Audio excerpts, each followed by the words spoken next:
Welcome everyone to College Football Time with Avery Miguel. I am Miguel. This is my partner Avery. Avery, the Rose Bowl, Penn State, Utah.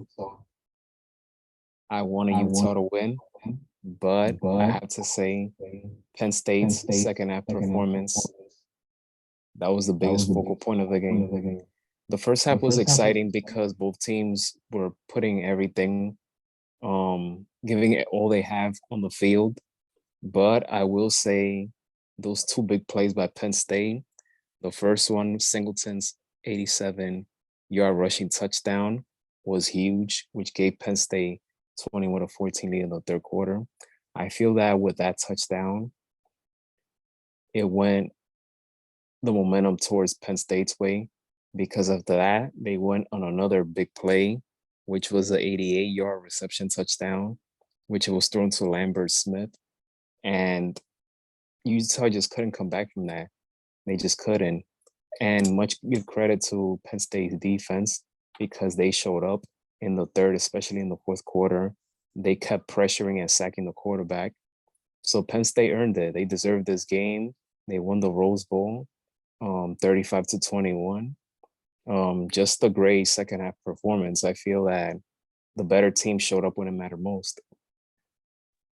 I agree with you, Miguel. I thought Utah was going to take this game after their game with USC and winning the Pac-12. They had all the pieces together to try and do it. And their game last year with Ohio State is kind of pepped them up too, even though they didn't win last year. It was still a great game and they had everything going for them.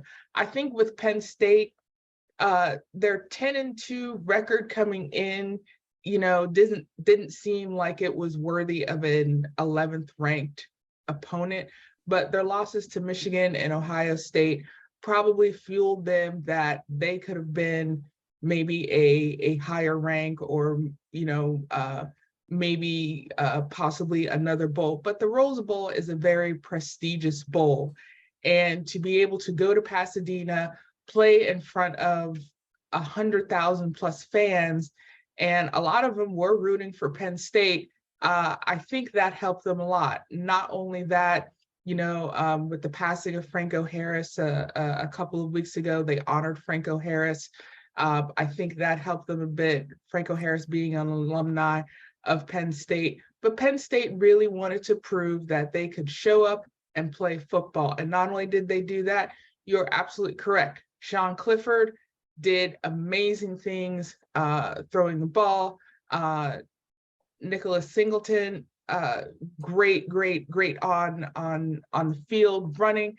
And you're correct. When you have long either touchdown passes or long runs, that kind of demoralizes the defense, and they didn't know what to do.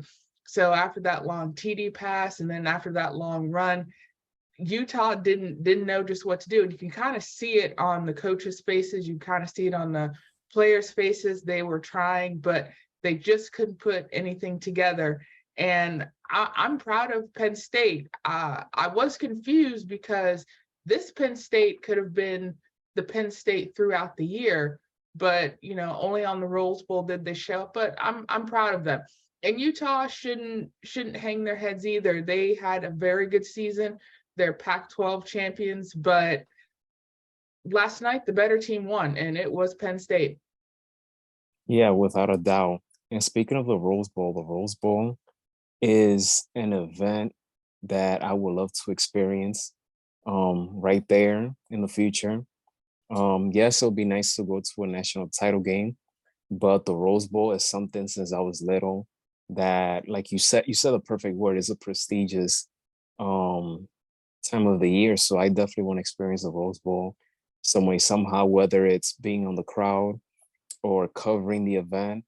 I don't know. Like, as I just, my love for college sports continues to grow year after year after year, that I just say to myself, I want to do this. Like, I want to continue to cover college sports. No knock against professional sports. I love it. But if I want to start somewhere, it will have to be college, because that's where the unpredictability happens.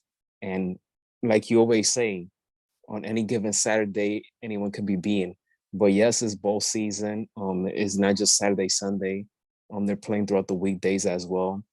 But college sports, that's what we love, college football, college sports overall. But congratulations to Penn State. They earned it. They won this Rose Bowl.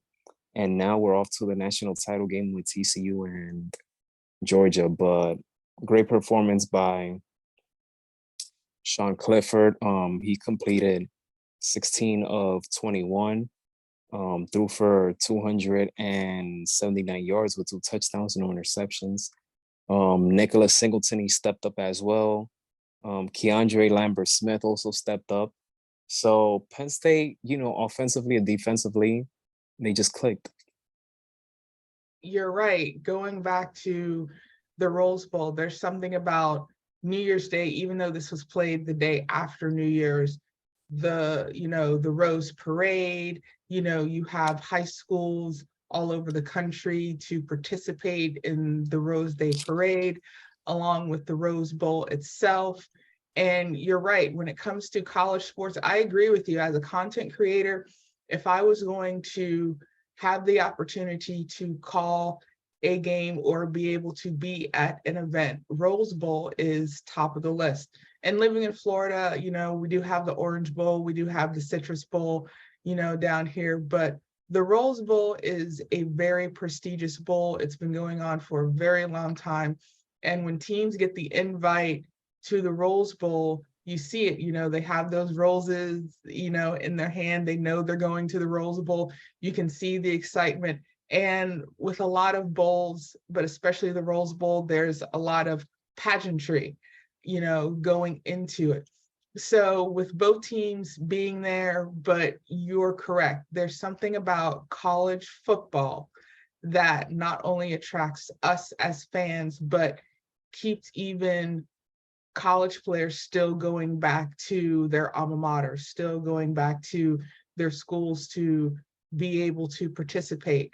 And Penn State did it right. Sean Clifford walked off that field last night in the pouring rain to a standing ovation of Penn State fans. He ended his career at Penn State on a very high note, which is going to be great for them at the next level, whether it's going to be in the NFL or anything in general. He earned that victory, and he definitely earned that standing ovation.